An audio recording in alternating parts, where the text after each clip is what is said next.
안녕하세요. 최근 다시 뜨거워지고 있는 전국민 지원금 논의, 여러분들은 어떻게 생각하시나요? 코로나 팬데믹 이후 여러 차례 지급되었던 이 지원금이 과연 우리 경제에 어떤 영향을 미쳤을까요? 특히 늘 뜨거운 감자인 부동산 시장에는 어떤 파급 효과를 가져올지 오늘은 이 부분을 집중적으로 파헤쳐 보겠습니다. 5분 안에 전국민 지원금과 부동산 시장의 관계, 핵심만 쏙쏙 알려드릴게요. 전국민 지원금은 크게 두 가지 형태로 나뉩니다. 첫째, 현금성 지원금입니다. 이건 말 그대로 여러분 계좌로 돈이 직접 들어오는 방식이죠. 자유롭게 쓸 수 있다 보니 이론적으로는 부동산 투자로 흘러들어갈 가능성이 가장 높습니다. 이미 집이 있거나 투자 여력이 있는 분들에겐 주택 구입이나 대출 상환에 쓰일 여지가 충분합니다. 둘째, 지역화폐나 소비 쿠폰입니다. 이건 특정 지역이나 가게에서만 쓸 수 있도록 제한된 형태인데요. 주로 소비를 살리는 데 초점을 맞춥니다. 부동산에 직접 투자되긴 어렵지만 소비가 늘면 상가 임대료가 오르고 이게 상업용 부동산 가치를 올리는 간접적인 영향을 줄 수는 있습니다. 결국 지원금 규모가 크고 현금 비중이 높을수록 부동산 시장에 미치는 영향은 커진다고 볼 수 있습니다. 그렇다면 이 돈이 부동산 수요에 어떤 영향을 줄까요? 가장 걱정되는 부분은 직접적인 주택 구매 수요 증가입니다.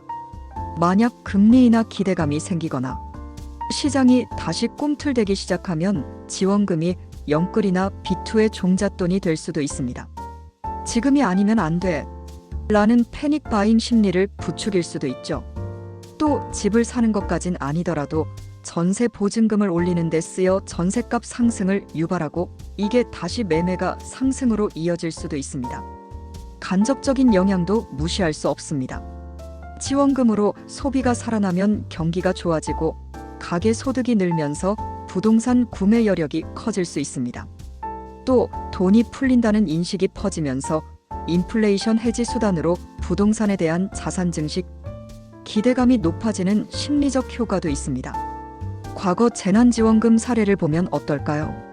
2020년 1차 재난지원금 때는 주로 소비 활성화에 기여했다는 평가가 많았습니다. 부동산 시장은 이미 저금리와 규제 완화 기대감으로 오르고 있었지만 지원금이 직접적인 집값 폭등의 원인은 아니라는 분석이 지배적이었죠. 이후 지급된 지원금들도 주로 소상공인 지원 등에 초점을 맞추면서 현금성보다는 지역화폐 비중이 높았습니다. 과거 사례를 종합해보면 지원금이 단번에 부동산 시장을 폭등시킨 직접적인 원인이라고 보기는 어렵습니다. 하지만 시중의 유동성이 증가하고 소비 심리가 개선되면 이는 전반적인 자산 시장에 긍정적인 영향을 미쳐 부동산에도 간접적인 상승 압력을 줄 수 있다는 점은 분명합니다. 지원금 지급 시기의 금리 규제, 공급량 같은 시장 상황과 맞물리면 그 시너지는 더 커질 수 있습니다. 그럼 어떤 시나리오를 예상해 볼 수 있을까요? 크게 네 가지입니다. 제한적인 영향, 지원금 규모가 작고 지역화폐 위주로 지급되며 시장이 이미 안정화된 경우입니다. 소비 활성화에 기여하고 부동산 영향은 미미할 겁니다. 심리적 상승 압력, 지원금 규모가 중간이고 현금성 혼합이며 시장에 금리 인하 기대감이 있는 경우입니다. 돈이 풀린다는 심리적 효과로 기대감을 높여 소폭의 상승 압력이 생길 수 있습니다. 국지적 과열, 지원금 규모가 크고 현금 비중이 높으며 특정 지역의 개발 호재나 공급 부족이 심한 경우입니다. 해당 지역에서 집값 급등 현상이 나타날 수 있습니다. 전반적인 시장 불안정 심화, 대규모 현금성 지원금이 지급되고 유동성이 과도하며 인플레이션 압력이 높은 최악의 경우입니다.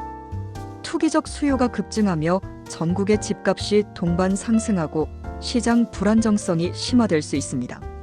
전국민 지원금은 분명 국민들의 어려움을 덜어줄 수 있는 중요한 정책입니다. 하지만 동시에 부동산 시장에 미칠 부작용을 최소화하는 지혜가 필요합니다. 이를 위해 정부는 다음과 같은 점을 고려해야 합니다. 첫째, 선택과 집중입니다. 모두에게 똑같이 주기보다는 정말 필요한 곳에 지원금을 집중해야 합니다. 둘째, 지급 방식의 신중한 설계입니다. 부동산 유입을 막고 소비 진작을 위해 현금보다는 지역화폐나 쿠폰 형태를 적극 검토해야 합니다. 셋째, 부동산 정책과의 연계입니다. 대출 규제, 세금, 그리고 가장 중요한 주택 공급 정책을 지원금 지급 시기와 유기적으로 연계해야 합니다. 마지막으로 시장 심리 관리입니다. 투기 심리를 사전에 차단하고 명확한 신호를 시장에 전달하는 것이 중요합니다. 전국민 지원금은 양날의 검과 같습니다. 현명하게 활용하면 경제 활력을 불어넣을 수 있지만 잘못 사용하면 부동산 시장에 더 큰 불안정을 가져올 수 있습니다.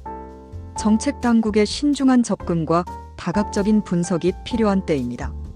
부동산 시장의 안정은 단순히 집값 문제가 아니라 우리 사회 전체의 건강성과 직결되는 중요한 문제니까요. 오늘 영상이 유익하셨다면 구독과 좋아요, 알림 설정 잊지 마세요. 다음 영상에서 더 유익한 정보로 찾아뵙겠습니다. 감사합니다.